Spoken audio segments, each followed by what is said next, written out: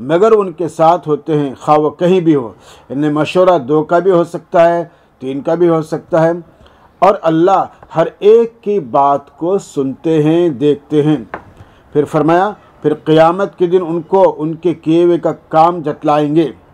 پھر قیامت کے دن ثم ينبئهم بما عملوا یوم القیامہ، پھر قیامت کے دن ان کو ان کے کیے ہوئے کام جتلائیں گے۔ بے شک اللہ تعالیٰ کو ہر بات کی پوری خبر ہے، اللہ تعالیٰ ہر چیز کو خوب دیکھنے والے ہیں۔ اس کے بعد اللہ تعالیٰ فرماتے ہیں أَلَمْ تَرَ إِلَى الَّذِينَ نُهُوا عَنِ النَّجْوَى ثُمَّ يَعُودُونَ لِمَا نُهُوا عَنْهُ وَيَتَنَاجَوْنَ بِالْإِثْمِ وَالْعُدْوَانِ، کیا نہیں